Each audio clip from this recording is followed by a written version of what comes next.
Bonjour 73 à tous, j'espère que tout le monde va bien, les cibistes, les radio amateurs, les amateurs radio et puis tutti quanti.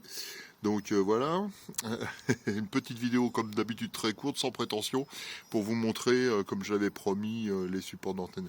Et on aperçoit ici mes antennes. Voilà, on les voit dans la... Ici, ça les antennes verticales. Bon, le but du jeu, c'est pas ça, c'est de vous présenter surtout les supports d'antenne pour voiture. J'avais promis ça à Dagui sur un forum, donc c'est pour lui. Allez, on y va. Donc là, on va être sur un premier support. Donc c'est un support de la marque Comet. Est-ce qu'on va bien le voir? Bah oui, on le voit bien. Donc voilà, qui a été fixé à l'avant, parce que l'YL avait dit 0 trou. Alors là, on voit la fixation. On voit le passage du câble sans que celui-ci, avec toujours de la souplesse, hein, même surtout quand il fait froid ou quand il y a les rouleaux, vous savez, quand vous passez au lavage automatique, et puis ensuite on descend. Voilà, puis après on descend dans la voiture. Bon, je ne vais pas vous faire le truc complet. Tac. Alors, on va venir fermer le véhicule, alors ça va être un peu compliqué, mais on va y arriver. Donc là, désolé, hein, ça va pas être terrible. Hop, hop.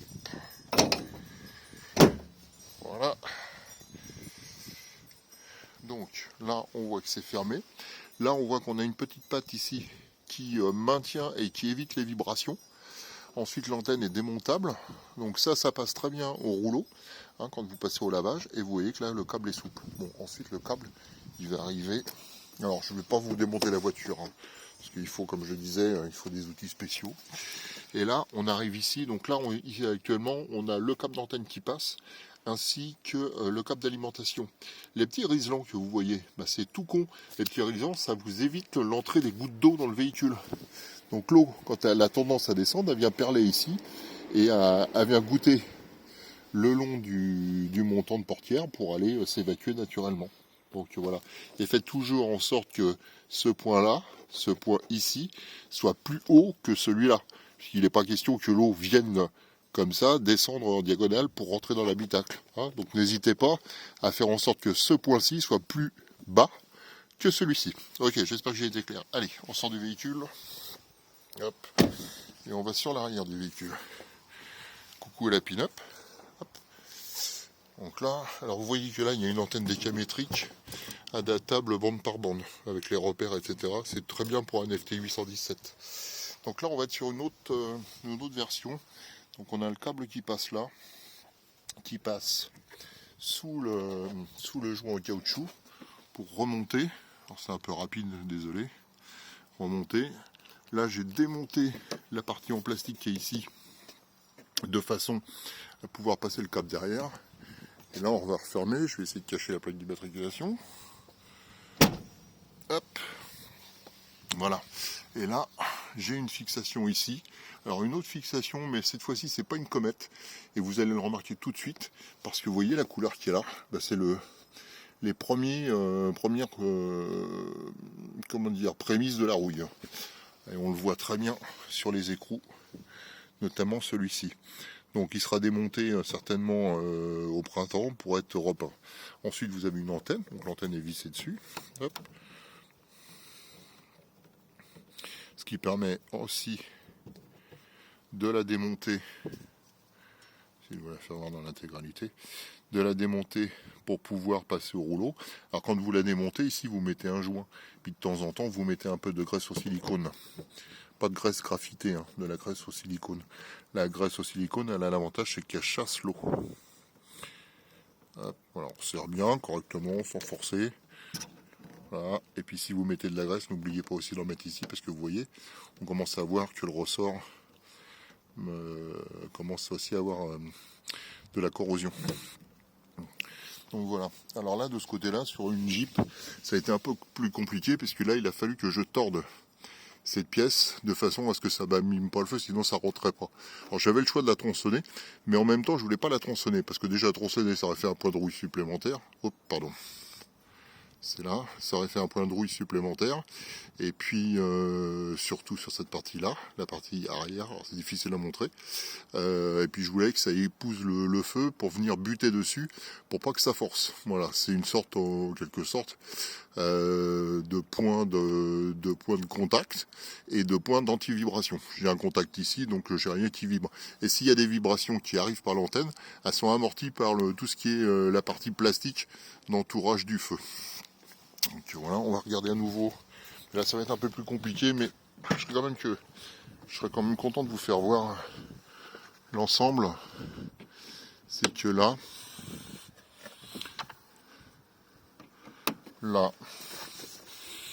et là dans le véhicule, je suis désolé, j'enlève un peu tout. Là, il y a un réseau qui traîne. Je vais les tapis de coffre. L'intérieur, donc le câble il passe en dessous, il passe derrière, il vient là, et il vient sous la roue de secours, en dessous de la roue de secours, et en dessous de la roue de secours, à ce niveau-là, il y a un coupleur. Je vais essayer de vous faire voir ça. Ouais, ça va être un peu... Désolé, j'ai rien préparé à l'avance. La vidéo sera vraiment pas terrible, mais l'idée c'est vraiment de vous montrer ce qu'on peut faire. Allez, je l'ai vu, on dévisse la partie. Alors pourquoi il y a un coupleur pendant que je dévisse? Tout simplement parce que vous avez vu, j'ai mis une antenne à l'avant qui est une antenne VHF UHF et à l'arrière j'ai rajouté une antenne VHF UHF. Le coupleur supporte les bandes de fréquence des antennes, ce qui me permet en plus, pour ceux qui sont un peu plus connaisseurs, de voir que l'angle de tir des antennes, il se contrarie de façon à améliorer les performances, même s'il donne une grande directivité. Donc voilà, je vais soulever la roue de secours qui fait son poids. Hop. Et voilà. Et là maintenant, vous apercevez, j'espère le plus correctement possible, le coupleur. Bon, le coupleur il est tenu comme ça. Donc chaque antenne arrive avec un repérage de couleur. Donc ça c'est l'antenne qui est à l'avant, ça c'est l'antenne de derrière, ça arrive dessus, ça arrive sur le coupleur. Et le coupleur, bon je ne l'ai pas mis à la masse véhicule parce que les embasses seront à la masse. Et ça c'est le départ vers le transceiver. Donc voilà, le transceiver en l'occurrence pour le moment c'est un FTM 400. Il peut être remplacé par, ou éventuellement sur le coupleur, je peux mettre un FTI 818 quand je suis en activation portable. En activation, c'est un gros mot pompeux ça. Donc lorsque je fais du portable ou des points hauts. Donc voilà, est-ce qu'on voit le nom du coupleur? Je sais pas. Peut-être qu'on le verra, je sais pas. Bon, voilà pour la première partie. Je rejoindrai le reste tout à l'heure. Et on va aller voir un deuxième véhicule. Hop. Alors, sur le deuxième véhicule, c'est là où ça se complique un peu plus. Parce que là, c'est un Renault Kangoo, pour rien vous cacher. Et là, on voit très bien les traces de rouille qui sont apparues au bout de quelques années. Alors là, c'est pareil, hein. On a une antenne VHF UHF. Et on voit très bien la rouille qui s'est formée sur le véhicule à ce niveau-là. Et ça, il n'y a pas grand-chose à y faire, si ce n'est gratter la rouille avec une ponceuse de modéliste, pour pas citer de marque. Il y en a des pas chers dans une grande surface alimentaire. On gratter la rouille et remettre de l'anti-rouille au noir ou un traitement de surface. Donc on va voir l'intérieur. Donc l'intérieur ici, alors ça va être contre-jour, on va essayer de faire contre-jour.